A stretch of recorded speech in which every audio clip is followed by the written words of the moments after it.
fucking hoe. I love it. I know you make it more. I love it.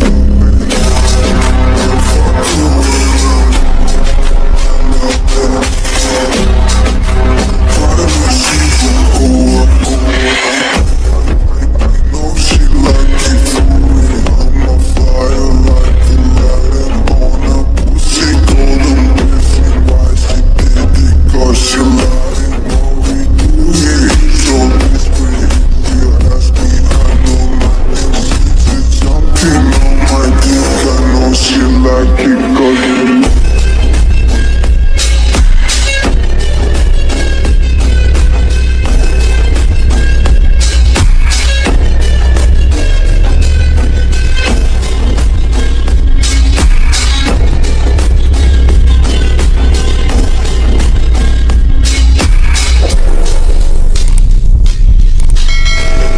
তখন আরেম হন হন করে জাংকুকের বাড়ির দিকে ঢুকে যায়, কিন্তু জাংকুকের বডিগার্ডরা আরেমকে আটকে ফেলে। হেই লিসেন, জাংকুককে গিয়ে বলো আরেম এসেছে। আর তোমাদের সাহস তো কম না, তোমরা আমাকে আটকাচ্ছ। দেখুন, এটা আমাদের বসের আদেশ, কেউ বাড়িতে ঢোকার আগে আমরা বসকে জিজ্ঞাসা করিনি। তাহলে বসের কাছে যাও না। তখন ইয়ঞ্জন জাংকুকের কাছে গিয়ে বলে যে আরেম এসেছে, আর জাংকুক বলে ওকে ছেড়ে দিতে। আরেমও ভেতরে ঢোকে আর জাংকুক উপর থেকে নিচে নেমে আসে।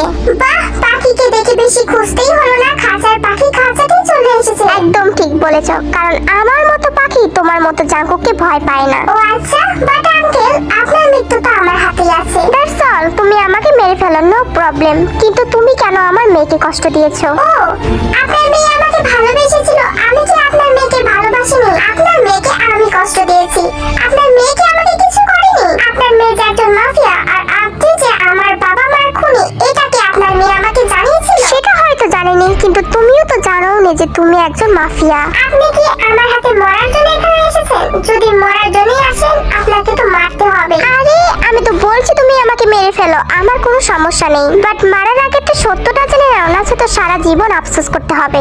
আফসোস কাকে বলে সেটা আমি আপনাকে দেখাচ্ছি। বলে জাংকুক ইশারা করে। জাংকুকের ইশারাতে তো জাংকুকের লোকগুলো আরেমকে পেছন থেকে ধরে। আমার বাবা মাকে মারার শাস্তি আমি আপনাকে এখন দিব। আপনার মেয়েও তো বুঝুক যে বাবা মাকে হারানোর জ্বালা কি। তবে দেখো, ভুল মানুষকে মেরে যেন আফসোস না করতে হয়। এই কথাটা কেউ একজন বলে উঠল। জাংকুক দরজার দিকে তাকিয়ে দেখে জিওব আস্তে আস্তে এই কথাটা বলল। জিওব আঙ্কেল, আপনি এখানে?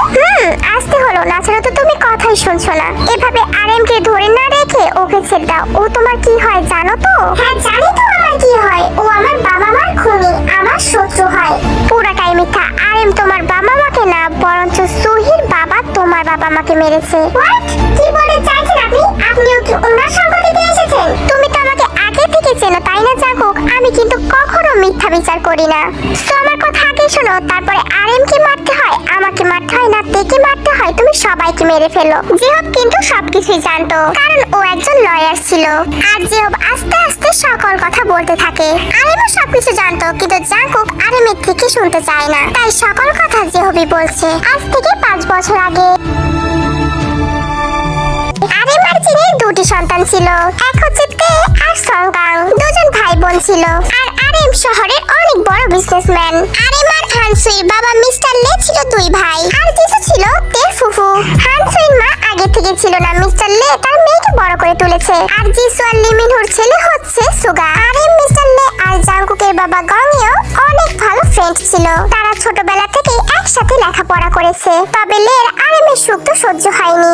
আরেমের সম্পত্তির উপর লের সবসময় নজর থাকতো। আর এই সম্পত্তির জন্য মিস্টার লে তার মেয়ের সাথে সংগাং এর বিয়ে ঠিক করতে চায়, কিন্তু আরেম এটাতে রাজি ছিল না, না রাজি ছিল জিন। তাই মিস্টার লে ওদের উপর অনেক রেগে যায় আর ভাবে আরেমের ফ্যামিলিকে শেষ করে দিয়ে নিজের সব সম্পত্তির মালিক হবে।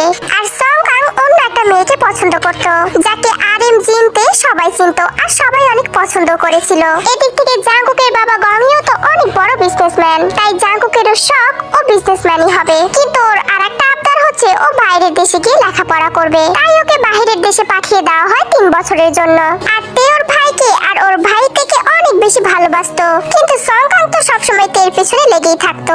আর তখন তে কলেজে সবে মাত্র উঠেছে। তে অনেক চঞ্চল আর হাসি খুশি টাইপের একটা মেয়ে ছিল।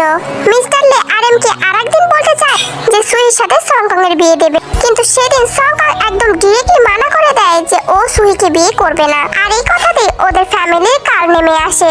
সারা রাত মিস্টার লে ভাবে কিভাবে ওদের ফ্যামিলির সবাইকে মেরে ফেলা যায়। তখন ও একটা বুদ্ধি খুঁজে পায় কিভাবে ওদের সবাইকে মেরে ফেলা যায়। পরের দিন ছিল হলিডে। নামজুন অফিসে যায়নি, তেও কলেজে যায়নি, আর সংকাং ভার্সিটিতে যায়নি, সবাই বাড়িতেই ছিল। তখনই মিস্টার লে একটা হেলিকপ্টারের সাহায্যে আরিমের পুরো বাড়িতে পেট্রোল স্প্রে করে। তবে জিমিনের সেদিন জন্মদিন থাকে, তে তো জিমিনের জন্মদিনে চলে যায়। আর নামজুনের কি যেন একটা জরুরি কাজ পড়ে যায়, ও তো সেখানে চলে যায়। তবে নামজুন যাওয়ার আগে জাংকুকের বাবা গংইউকে ডেকেছিল কিছু বলার জন্য। কাজ পড়ে যাওয়াতে চলে যায় আর জিনকে বলে যায় গংইউ আসলে জানি বসতে দেয়, ও তো তাড়াতাড়ি চলে আসবে।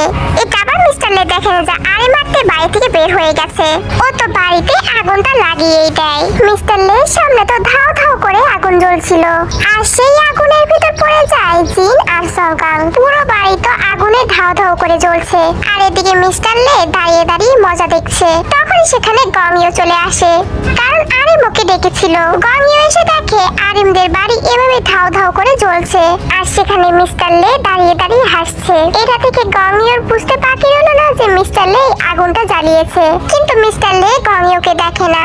লে তো সেখান থেকে চুপি চুপি চলে যায়, ও ভাবছিল ওকে কেউ দেখেনি। তখনই সঙ্গে সঙ্গে গংইউ তো আরিমকে ফোন করে। আরিম ফোনটা ধরেই বলে, হ্যাঁ গংইউ বল, কি বলবি? আরে ভাই তুই কই? আসলে আমি অফিসে এসেছি, একটা জরুরি কাজ বেজে গেছে তো তাই। তুই অফিসে মানে? তুই না আমাকে তোর বাড়িতে ডেকেছিলি? হ্যাঁ ডেকেছিলাম তো, তুই আমার বাড়িতে বয়, আমি এখনই আসছি। তোর বাড়িতে বসবো মানে? তোর বাড়িতে আগুনে ধাও ধাও করে জ্বলছে। কি বলছিস তুই এগুলো? তুই কি পাগল টাগল হয়ে গেছিস নাকি? পাগল আমি হয়ে যাইনি, তাড়াতাড়ি অফিস থেকে ফিরে আয়। গংইউ আরিমের ফোনটা কেটে দিয়ে তো ফায়ার সার্ভিসকে ফোন দেয়, বিকজ এতটা আগুন লেগে গিয়েছিল যা নেভানোর মতো না। জিন তো ভেতরে রান্না করছিল আর তার ছেলে ঘরে বসেছিল। এভাবে আগুন লেগে যাওয়াতে জিন তো পুরোই ভয় পেয়ে যায়। কিন্তু সংকাং ঘরের দরজা আটকিয়ে দিয়ে গান শুনছিল, যার কারণে জিন এত চিল্লানোর সত্ত্বেও ও কিচ্ছু শুনতে পাচ্ছিল না। অবশেষে পুরো বাড়িতে আগুন ধরে যায়, আর এদিক থেকে ফায়ার সার্ভিসের লোক অলরেডি চলে এসেছে। ফায়ার সার্ভিসের লোক আসার সাথে সাথে আরিমও সেখানে এসে হাজির। আরিম তো বুঝতেই পারছিল না কি করবে, কারণ ভেতরে ওর বউ আর ছেলে ছিল। এভাবে বেশ কিছুক্ষণ পরে ফায়ার সার্ভিসের লোক আগুনটা তো ঠিক নিভায়, ভিতরে গিয়ে দেখে জিন অজ্ঞান হয়ে আছে। জিনকে তো সাথে সাথে হসপিটালে নিয়ে যাওয়া হয়।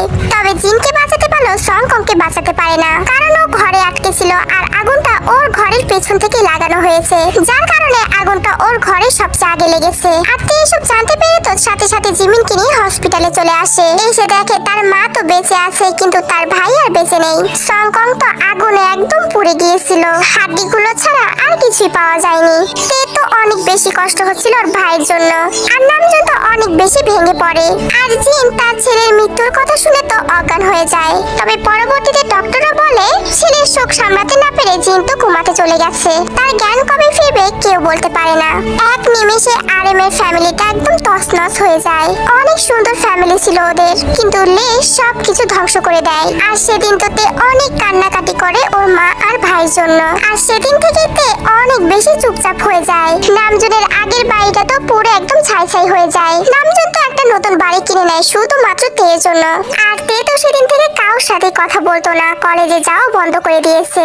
জিমিন তো তেকে অনেক বোঝানোর চেষ্টা করে, কিন্তু তে তো কোনো মতেই বুঝতে রাজি না। পরবর্তীতে গংইউ তো লের বাড়িতে যায়। আরে গংইউ বন্ধু, তুই এখানে?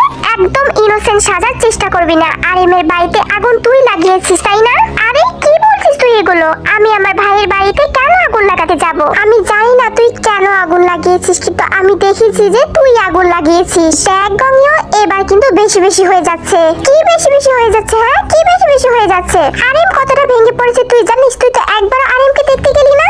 আমি কিভাবে যাব? এমনিতে ওর সাথে আমার ঝগড়া ওর সাথে তোর ঝগড়া লাগছে, আর এই কারণে তুই ওদের বাড়িতে আগুন লাগিয়ে দিছিস। আমি আরিমকে গিয়ে এখন এই কথাটা বলছি। তখন তো গংইউ চলে যেতে নিচ্ছিল।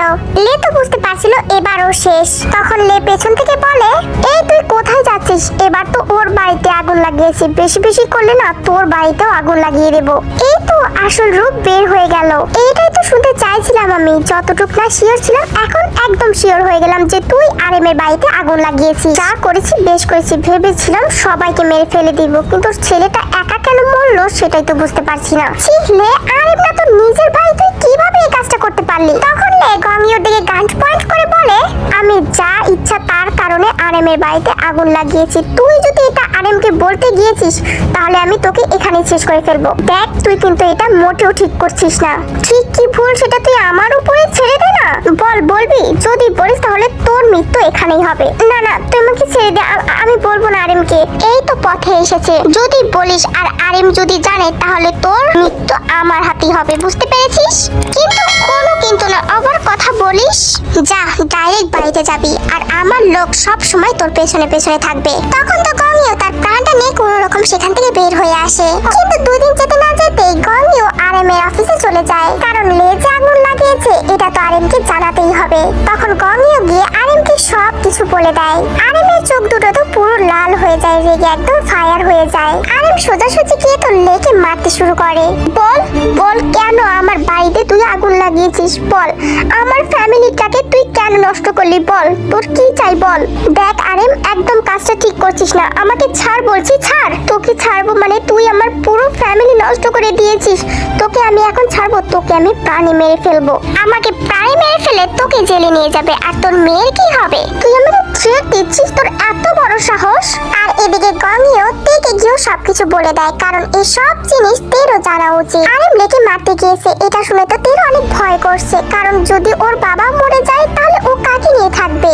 তখন তেও সাথে সাথে লেদের বাড়িতে চলে যায়, গিয়ে দেখে তার বাবা তো লেকে অনেক বেশি মারধর করছে। তখন তে পেছন থেকে আরেমকে ডাক দেয়, বাবা তুমি এগুলো কি করছো? তার মেয়ের ভয়েস শুনে আরেম পেছন দিকে তাকায়, আর সাথে সাথে লে গানটা বের করে আরেমকে শুট করে দেয়।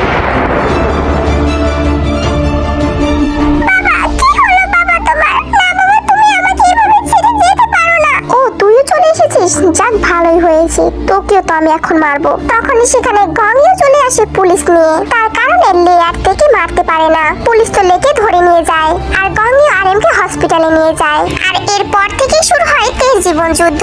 তের ভাই মারা গেছে, মা কোমাতে, বাবা অসুস্থ, তেই একমাত্র যে এখন সুস্থ আছে, তাই সবটুকু লড়াই ওকে করতে হবে। আরেমের গুলিটা কাঁধের উপর লাগে, তাই তো বেঁচে যায়, কিন্তু ও প্রায় 2 মাসের মতো অসুস্থ হয়ে থাকে। আর এই 2 মাসের মধ্যে তে তো তার জীবনটা পাল্টে নেয়, কিন্তু লেকে পুলিশরা বেশি দিন ধরে রাখতে পারে না। টাকার জন্য তো লে জেল থেকে ছাড়া পেয়ে যায়। এইটা দেখে তের একদম সহ্য হয় না, আর ভেবেই নেয় যে লেকে ও নিজের হাতে মারবে। আর সেদিন তে তার বাবার গানটা হাতে তুলে নেয় এবং নেমে পড়ে জীবন যুদ্ধে। আর সবচেয়ে বেস্ট লেগেছে ওর মাফিয়া পেশাটাই, তাই ও নিজেকে একটা মাফিয়া হিসাবে গড়ে তোলে, যার মধ্যে কোনো দয়া মায়া কিছু নেই। আর মিস্টার লে জেল থেকে ছাড়া পাওয়ার সাথে সাথে নিজের বাড়িতে না গিয়ে সোজাসুজি গঙ্গিওর বাড়িতে চলে যায়। কলিং বেলটা চাপতেই তো জাঙ্কুকের মা এসে দরজাটা খুলে দেয়। জাঙ্কুকের মাও কিন্তু সবকিছু জানতো যে মিস্টার লে এতটা খারাপ। আপনি এখানে কি করছেন? গঙ্গিও কোথায়? ও নেই, বাড়িতে নেই। ও বাড়িতে নেই মানে? ও বাড়িতেই আছে। আর গঙ্গিও তখনই ঘর থেকে বের হয়ে আসে। লে, তুই এখানে আমার বাড়ি থেকে এক্ষুনি বেরিয়ে যা বলছি। আরে তোর বাড়ি থেকে আমি খেতে এসেছি নাকি? বাড়ি থেকে তো চলে যাব, বাট তোকে মেরে যাব। বলেছিলাম না তোর মৃত্যু আমার হাতে আছে, নে মর। বলে এদিক ওদিক না ভেবে সঙ্গে সঙ্গে মিস্টার লে গঙ্গিওকে শুট করে মেরে ফেলে। এটা দেখে তো রোজ চিৎকারে দিয়ে বসে, আর লে রোজকেও মেরে ফেলে। আর আরেমের কানে যখন এইসব যায় আরেম তো অনেক বেশি কষ্ট পায়, কিন্তু ও ভেবেই নেয় যে লে এইসব কাজ করেছে। কিন্তু আরেম অবাক হয় তার মেয়েকে এভাবে বদলে যাওয়া দেখে। আর জাঙ্কুকের কানে তার বাবা মার মৃত্যুর খবর যেতে 1 মিনিটও টাইম লাগে না। জাঙ্কুক তো সাথে সাথে তার সব কিছু ফেলে দেশে ফিরে আসে। সেদিন তো জাঙ্কুক অনেক বেশি কান্নাকাটি করে, আর সুগা ছাড়া এমন কেউ আছিল না ওকে সান্ত্বনা দেওয়ার মতো। আর জাঙ্কুক ওর বাবা মার মৃত্যুর প্রতিশোধের জন্য এই মাফিয়া লাইফটাকে বেছে নেয়, যেখানে ওকে সবাই দেখে ভয় পাবে আর সবাই চিনবে। আর ওর বাবা মাকে যে মেরেছে তাকে খুঁজে ওর হাতে মারবে। একদিন তে তার বাবার কাছে গিয়ে বলছে, বাবা তোমার গানটা আমি আজকে একটু চাই। কেন মা, তুই গান দিয়ে কি করবি? বাবা এত প্রশ্ন করছো কেন? বলছি তো চাই তো দাও না। তুই এমন কেন হয়ে গেলি বলতো? আমি জানি তোর কাছে গান আছে, কিন্তু তুই আমারটা দিয়ে কি করবি? যে আমার ভাইকে মেরে ফেলেছে, আমার মাকে কোমায় রেখেছে, আর আমার বাবাকে মারার চেষ্টা করেছে, আমি তাকে মারবো। না, তুই এই কাজটা করিস না। তুই এমন কেন হয়ে গেলি মা? বাবা আমি একজন মাফিয়া হতে চাই, যার নাম এই সারা দেশে চলবে। কিন্তু তে আর কত কথা না বাবা, আমি সব কথা তোমার শুনে চলেছি, প্লিজ এই কথাটা তো আমার শোনো। আমার উপর ভরসা রাখো, সবকিছু ঠিকঠাক মতোই হবে। বলিতে আরেমের গানটা নিয়ে লেকে মারার উদ্দেশ্যে যায়। মিস্টার লে আর তার মেয়ে বসে তো হাসাহাসি করছিল। এমন সময় তে সেখানে পৌঁছে যায়। তখন লে তেকে দেখে বলে, কি রে তুই আবার এখানে কি করছিস? মরার শখ হয়েছে নাকি তাই আমার বাড়িতে এসেছিস? মরার শখ হয়নি, মারার শখ হয়েছে। এই পুচকি আবার বলে কি? কাকে মারতে এসেছিস তুই? কাকে মারতে এসেছি জানিস না? আমি তো তোকে মারতে এসেছি। আমাকে মারবি? তুই আমাকে মারবি? হ্যাঁ আমি তোকে মারবো। বলে তো তে লে দিয়ে গান পয়েন্ট করে। খেলনা পিস্তল নাকি?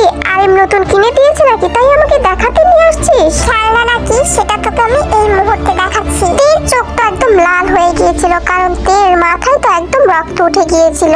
গান চালাতে পারিস তো নাকি মিছে মিছে ভয় দেখাতে আসছিস? কেন মারলি? কেন মারলি তুই আমার ভাইকে?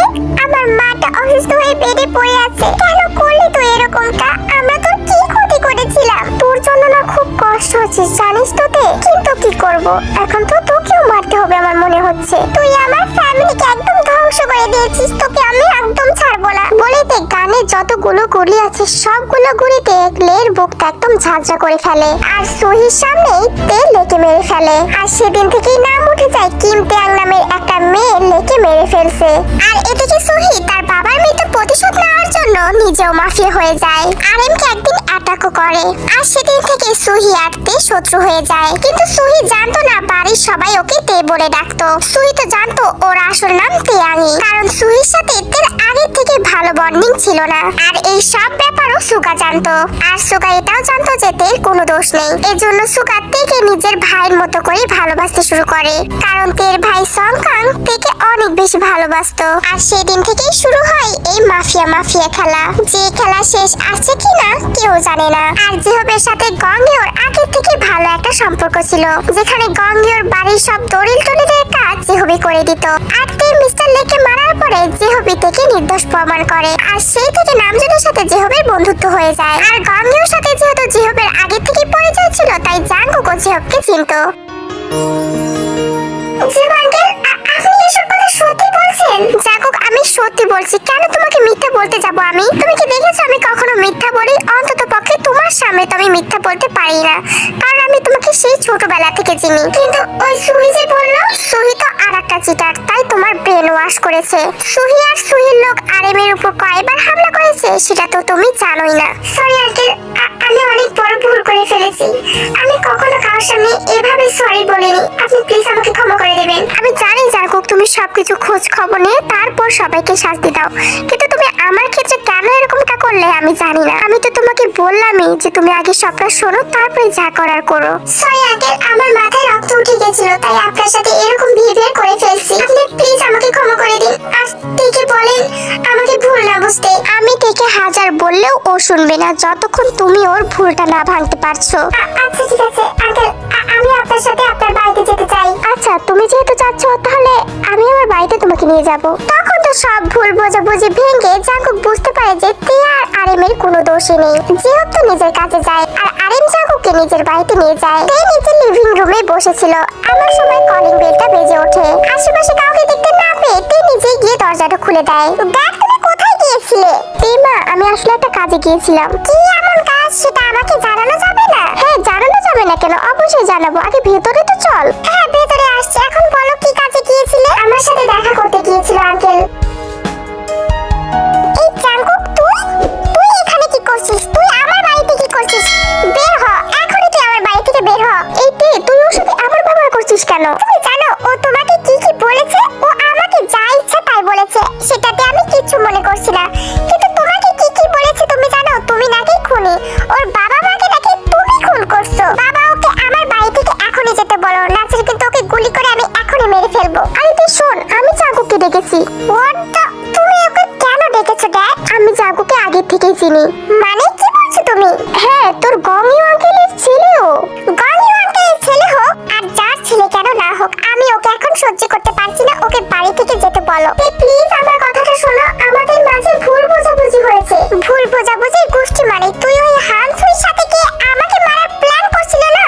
তুই যা, তুই তোর হানসুইর কাছে যা। হানসুই পিছে পিছে গিয়ে ঘুর। তুই আমার বাড়িতে কেন এসেছিস? প্লিজ শাট আপ তে, ভদ্রভাবে কথা বলো। দেখ তুমি আমাকে কথা শেখাচ্ছ এখন, এতদিন তুমি আমাকে কিছু বলনি আর এই ছেলের কারণে তুমি আমাকে ধমক দিলে। তে দেখো তোমাদের মাঝে ভুল বোঝাবুঝি হয়েছে আর তাই জাঙ্কুক তোমাকে কিছু বলতে এসেছে। ওয়েট আ মিনিট, আমি জাঙ্কুককে কেন কিছু বলছি? তোমাকে জিজ্ঞাসা করার দরকার যে তুমি কিভাবে জানতে পারলে আমি জাঙ্কুকের সাথে রিলেশনশিপে ছিলাম। কে তোমাকে বলেছে? তাকে আমি আগে ধরে মারবো। তখনই জাঙ্কুকের ফোনটা বেজে ওঠে। জাঙ্কুক স্ক্রিনের দিকে তাকিয়ে দেখে ওর একটা ইম্পর্টেন্ট ফোন। আঙ্কেল আমাকে এখন যেতে হবে, আমি তোর সাথে পরে কথা বলে নিচ্ছি। হ্যাঁ যা যা, তোকে আসতে বলেছে কি এখন এখানে? তোকে যদি আবার আমার বাড়ির সীমানায় দেখি না, বুলেট দিয়ে তোর বুক একদম ঝাঁঝরা করে ফেলবো। তুই তো এদিক দিয়ে জাঙ্কুককে বকাবকি করছিল আর জাঙ্কুক তো ওদিক দিয়ে চলে গিয়েছিল। তুমি কাজটা কিন্তু একদম ঠিক করলে না। জাঙ্কুক কিন্তু তোমাকে অনেক ভালোবাসে। হ্যাঁ ও আমাকে মারতে চেয়েছিল কিন্তু তোমাকে না। ও কেন তোমাকে মারতে যাবে? ও সবকিছু না জেনেও কেন তোমাকে মারতে যাবে? সুহির কথায় ও কেন নাচতে গেল? ওই সুহিকে তো আমি মারবো, সাথে আমি ওকেও মারবো বলেই রেগে একদম নিজের রুমে চলে যায়। আর আমি তো বুঝতেই পারছি না যে ও থেকে কিভাবে বোঝাবে যে জাঙ্কুক ভুল করেছে। অন্যদিকে সুহি সুগার উপর অনেক বেশি রেগে আছে, কারণ সুগা যদি ডেকে না আনতো তাহলে ও জাঙ্কুকের সাথে আলো ভালোভাবে কথা বলতে পারতো। এভাবেই 3টা দিন কেটে যায়। এই 3টা দিন সুহি প্ল্যান করে কিভাবে ওদের সবাইকে মারা যায়। তবে সুহি সবকিছু পেয়েও যায় যে ও কিভাবে সবাইকে মারবে। এদিক থেকে সুগা জিমিনকে রেখে ওর কিছু কাজের জন্য শহরের বাইরে যায়। জিমিনে তো এদিক দিয়ে নিশ্চিন্তায় ছিল। হঠাৎ করে কলিং বেলটা বেজে ওঠে। জিমিন ভাবে কে না কে এসেছে, তাই গিয়ে দরজাটা খুলে দেয়। তবে দরজাটা খোলাই ছিল ওর জন্য সবচেয়ে বড় ভুল। দেখে হানসুই ওর লোকজন সাথে নিয়ে সামনে দাঁড়িয়ে আছে। তোমরা কারা? কি চাও এখানে? সুগা কোথায়? সুগাকে তোমার কি প্রয়োজন? আর সুগা বাড়িতে নেই। আমি জানি সুগা বাড়িতেই আছে। কোথায় ওকে তাড়াতাড়ি বের কর। এই ফাজিল মেয়ের মতো কথা বলছো কেন? হ্যাঁ এটা তোমার বাড়ি না যে তুমি গলা উঁচু করে কথা বলবে। যাও আমার বাড়ি থেকে বের হও। তুই আমাকে ফাজিল বলছিস? তুই জানিস আমি কে? না জানার কি আছে? তুমি কে? তুমি একটা শয়তান। ও আচ্ছা, তোরও দেখি মরার পালক গজিয়েছে। তখন সুহি ইশারা করে সুহির লোকরা তো জিমিনকে আটকিয়ে ফেলে। দেখো তোমরা কিন্তু একদম ঠিক করছো না। আমি কিন্তু তেকে বলে দেব, তোমার একদম ভালো হবে না। তে মানে তেয়াং? আরে তুই বলবি কি? তোর মুখ দিয়েই তো তেকে এখানে নিয়ে আসাবো। তারপর তোর জামাই তোকে আর তেয়াংকে একসাথে মারবো। ফোন দে। দে ফোন।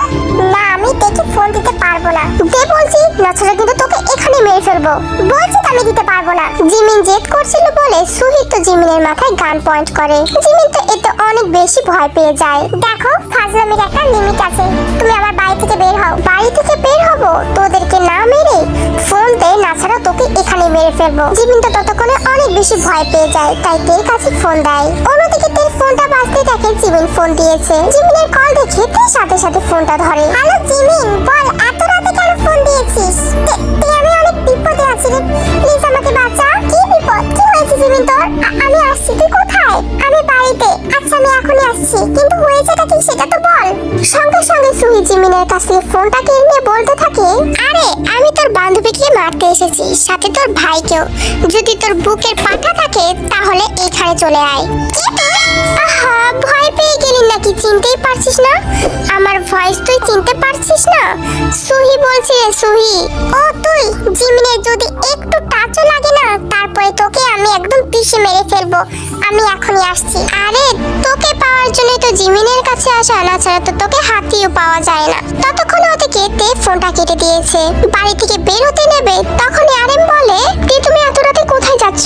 বাবা জিমিনের অনেক বিপদ হয়েছে, ওকে সুহির লোক আর সুহি গিয়ে আটকিয়েছে। প্লিজ আমাকে এখন যেতে দাও। আচ্ছা সেটা যাও, কিন্তু আমিও তোমার সঙ্গে যাব। না বাবা তুমি কোথাও যাবে না, তুমি বাড়িতেই থাকবে। দেখো তে তুমি একা একা যেয়ে যদি তোমার কোনো বিপদ হয়। দেখো বাবা আমার কখনোই বিপদ হবে না। আমার লোকজন আমার সাথে থাকবে, কেন আমার বিপদ হবে? বাবা তুমি প্লিজ যাও না, তোমার কোনো ক্ষতি হয়ে যাবে সেখানে গেলে। আর তোমার কিছু হয়ে গেলে আমি কাকে নিয়ে থাকবো বলো? কিন্তু তে আমি তোমার সাথে যাব।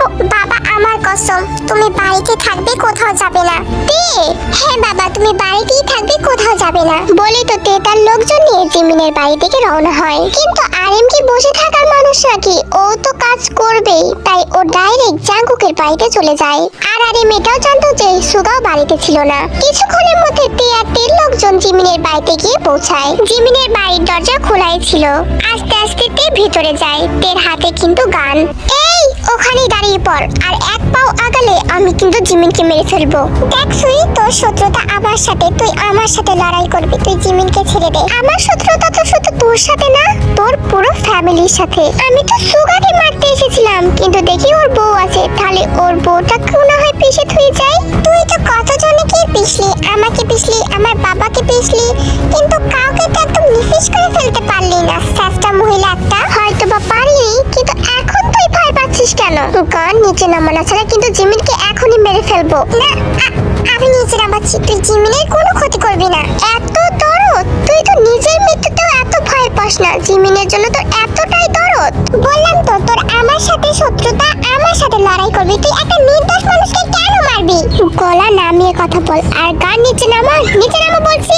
তখন তো তে ওর গানটা ছুঁড়ে ফেলে দেয়। অন্যদিকে আরএম জাঙ্কুকের বাড়িতে চলে গেছে। জাঙ্কুক আরএমকে দেখে বলছে, আই আঙ্কেল, এত রাতে আপনি এখানে? হ্যাঁ, অনেক জরুরি কাজে এসেছি। আঙ্কেল, আপনি বসুন না। আমি এখানে বসতে আসিনি, কিছু কথা বলতে এসেছি।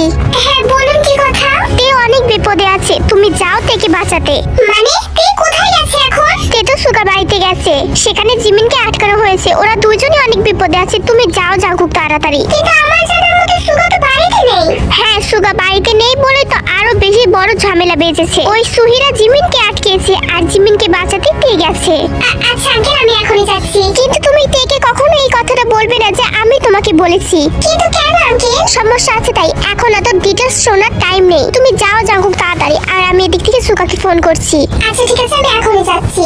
বলেই তো জাঙ্কুক নিজের লোকজন নিয়ে বেরিয়ে পড়ে তেকে বাঁচানোর উদ্দেশ্যে। কিছুক্ষণের মধ্যে জাঙ্কুকও পৌঁছে যায়। জাঙ্কুকও গান হাতে নিয়ে আস্তে আস্তে বাড়ির ভিতরে ঢোকে। ঢুকতেই দেখে তে সামনে দাঁড়িয়ে আছে, আর সুহি জিমিনের মাথায় গান পয়েন্ট করে দাঁড়িয়ে আছে। সুহি, আমি ভালোই ভালোই বলছি, তুই জিমিনকে ছেড়ে দে, না ছাড়া কিন্তু খুব খারাপ হয়ে যাবে বলে দিচ্ছি। দেখ তোর সামনে তোর প্রিয় বান্ধবীকে কিভাবে আমি মারি। সুহি! তখনই জাঙ্কুক পেছন থেকে সরাসরি সুহি তাকিয়ে দেখে জাঙ্কুক, আর তে তো পুরোই অবাক হয়ে যায় জাঙ্কুককে দেখে। বাহ সুহি, ভালোই তো প্ল্যান সাজিয়েছিস। মিস্টার জিওন জাঙ্কুকও চলে এসেছে আমাকে মারতে, তো আসবেই তো, তোর মতো শয়তানকে কে মারতে চাইবে না বল? সুহি, তুমি জিমিনের মাথায় কেন গান পয়েন্ট করে আছো? ও তোমাকে কি করেছে? ওর বন্ধুই মানে আমার শত্রু, তুমি জানো না? আর তুমি দাঁড়িয়ে আছো কেন? তেকে এই মুহূর্তে মেরে ফেলো। রাইট জাঙ্কুক, তুমি একটা কাজ করো, তুমি এই মুহূর্তে আমাকে মেরে ফেলো। আর আমাকে মারতে পারলে তো সবকিছু ভ্যানিশ, তাই না? আমার বাবাকেও তুমি মারতে পারবে। কিন্তু আমি তো তেকে না, তেকে মারতে এসেছি।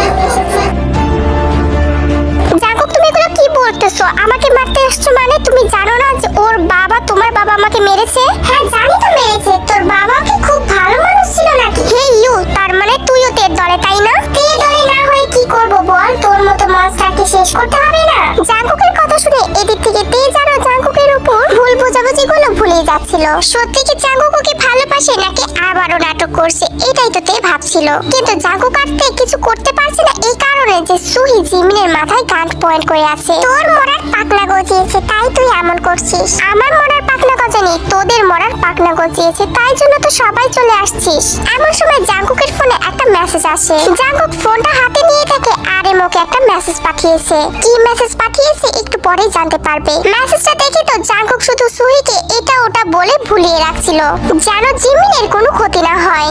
এভাবে প্রায় 30 মিনিট চলে ওদের কথাবার্তার মধ্যে দিয়েই। তেও বুঝতে পারছিল যে জাঙ্কুক কিছু একটা ফোন দিয়ে এসেছে, না হলে মারাপাতে কেন শুধু এটা ওটার কথা বলবে। এমন সময় সুগা এসে সুইর পিছন দিয়ে একটা বাড়ি মারে, যে বাড়ি খেয়ে সুইর সাথে সাথে সেখানেই অজ্ঞান হয়ে যায়। আর তে তখনই ঝটকা মেরে জিমিনকে নিজের কাছে নিয়ে আসে। এরপর জাঙ্কুকের লোকতেই আর তের লোক তো সুইর প্রত্যেকটা লোককে মেরে ফেলে। সেদিন সেখানে তো অনেক বেশি গোলাগুলি হয়।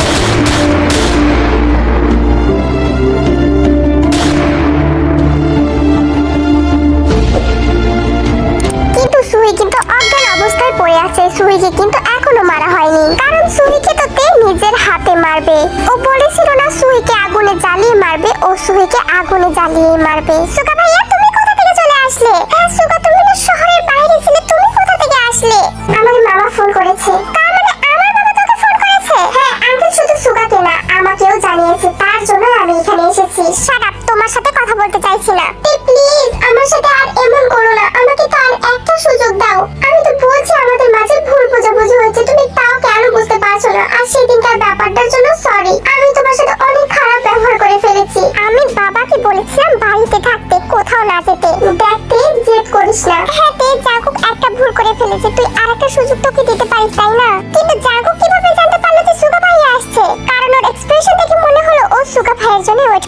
তোমার বাবা আমাকে মেসেজ করেছে আর এটাই বলেছে যে সুগা আসার আগে যেন কিছু না করে।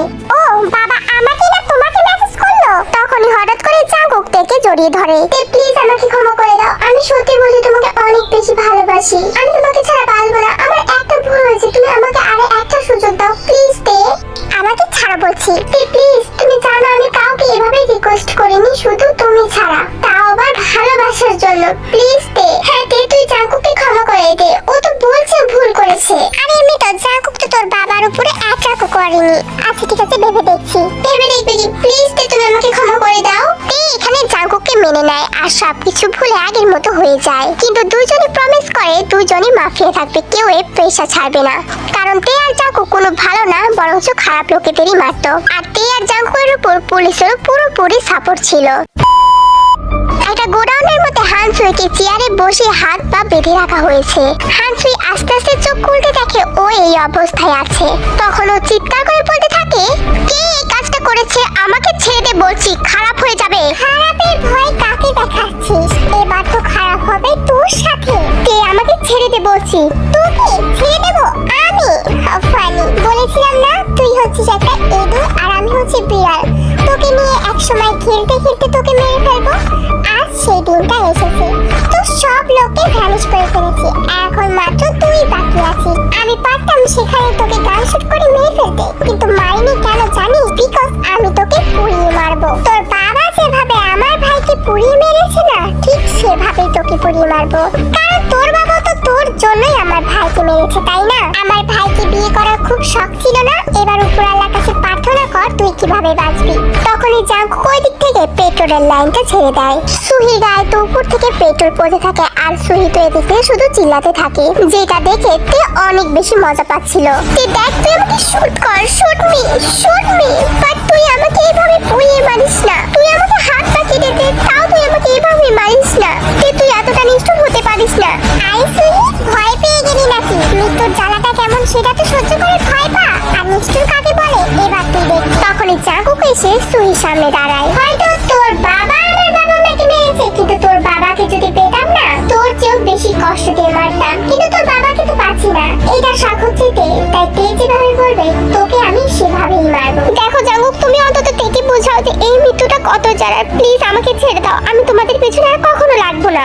ইস, আফসোস, এই কথাটা যদি 2 দিন আগে বলতি তাহলে হয় ভেবে দেখতে পারতাম, কিন্তু এখানে দাঁড়িয়ে এই কথাটা নট অ্যালাউ।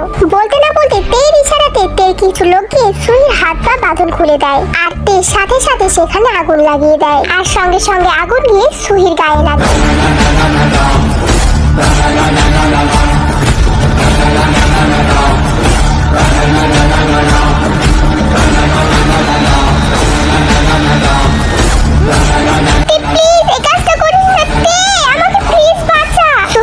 চিৎকারের ভয়ঙ্কর আওয়াজ চারদিকে ভেসে বেড়াচ্ছে, কিন্তু জাঙ্কুক আর তের কানে যেন এটা যাচ্ছে না। জাঙ্কুক আর তে তো সেখান থেকে বের হয়ে আসে। তে আমাকে বাঁচা প্লিজ তে। কিছুক্ষণের মধ্যেই সুহি পুড়ে ভ্যানিশ হয়ে যায়। তে বলেছিল সুহিকে এই পৃথিবী থেকে ভ্যানিশ করে দেবে, আর তে সেটাই করলো। হানসুই নামে কোনো অস্তিত্ব এই পৃথিবীতে আর পাওয়া যাবে না। আর তের বুকের জ্বালা যেন আজকে কমলো, কিন্তু তে একটা ভুল করে ফেলেছে, অনেক বড় ভুল। ও যদি লেকে সেদিন না মেরে আজ মারতো তাহলে বেশি ভালো হতো। দরকার ছিল লেকে পুড়িয়ে মারার, আর সেই পুরোটুকু গেল সুহির উপরে।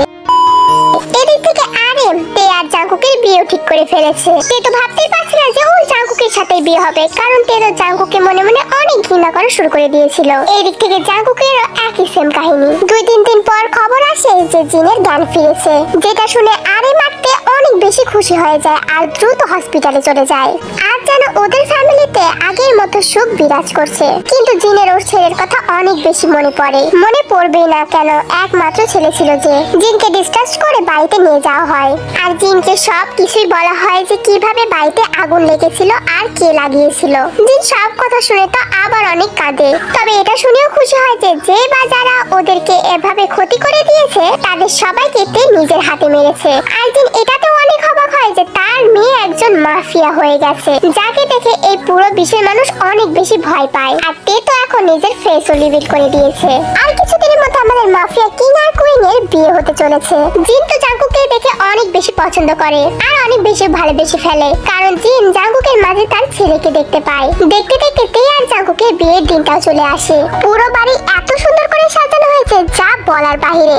আর সাজাবেই না কেন, মাফিয়া কিং আর কুইনের বিয়ে বলে কথা। You and I don't say goodbye. All we need is one night in Dubai. Close your eyes and in the lights. All we need is one night in Dubai.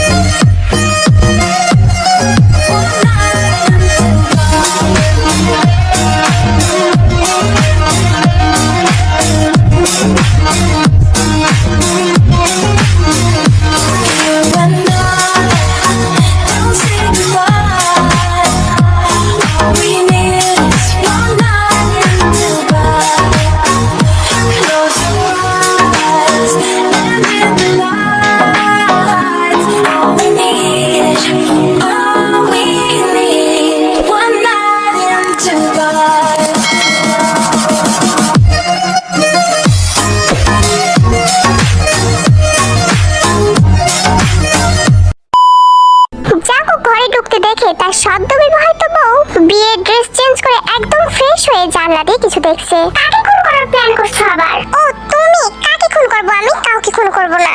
না, তোমার মাথাতে সবসময় এগুলো করে। আর তোমার বিয়ের ড্রেস কই? আমার বিয়ের ড্রেস কই মানে খুলে ফেলছি। কেন খুলছো? সবার সামনে তো ভালোভাবে দেখতেই পারলাম না। এখনই তো দেখতে চাও আমার তুমি বিয়ের ড্রেস খুলে ফেলছো। বিয়ের ড্রেস পরে দেখতে হবে না, তুমি আমাকে এমনি দেখো। ওহো, তাহলে তুমি যখন বলছো আইটি স্পষ্ট করে তো দেখতেই হয়। বলেই তো জাঙ্কুক তের দিকে এগিয়ে যায়। শুনেছি মাফিয়া গালরা নাকি অনেক স্ট্রং। দেখবো আমার বউ কতটা স্ট্রং। মানে তুমি যদি এখন আমাকে দেখে লজ্জা পাও তাহলে ভাবো তুমি একদমই দুর্বল। শয়তান বেটা একটা। শয়তানের দেখছো কি? মাত্র তো শয়তানি শুরু করলাম। আগে শুধু দেখো কি হয়। বলে তো জাঙ্কুক থেকে নিজের কাছে টেনে নেয়। জাঙ্কুক কি করছো? কি করছি মানে? আমার সাধের বউ, এতদিন এই দিনটার আশা ছিলাম, আর আজকে তোমাকে একটু ছুঁয়ে দেখবো না। তুমি কি ছোট থেকে এরকম লজ্জা ছিল নাকি? লজ্জা বলছো কেন বেবি? তোমার হাজবেন্ড কি তুমি লজ্জা বলছো? লজ্জা করছে না? লজ্জা করবে কেন? তুমি তো শুধু লজ্জা পানা আমার সাথে করবে, আর কার সাথে করবে? কোনো মেয়ের দিকে যদি চোখ ফিরাও তাকাও না, তাহলে গুলিতে একদম মাথার খুলি উড়িয়ে দেবো। আচ্ছা বাবা, আর কি যে বলো না। এত সুন্দর সেক্সি বউ থাকতে আর কার দিকে তাকাবো আমি? তোর পাচা এভাবে কেউ বলে নাকি? তো কিভাবে বলবো, একটু শিখিয়ে দেবে? পারবো না, তুমি ছাড়ো আমাকে। কখনোই না। আজকে রাত তো শুধু তোমার আর আমার জন্য। এই বলতে বলতে জাঙ্কুক তো থেকে কিস করে দেয়। আর এই পরবর্তীতে কি হবে তোমরা তো সব জানতেই পারছো। এদেরও তো রোমান্টিক মুভমেন্ট স্টার্ট হয়ে গেল। मेरे बिन प्यार से सबकी निगाहें, मेरे बिन सुनी है दिल की राहें, मेरे बिन प्यार से सबकी निगाहें, जो भले भोले भर के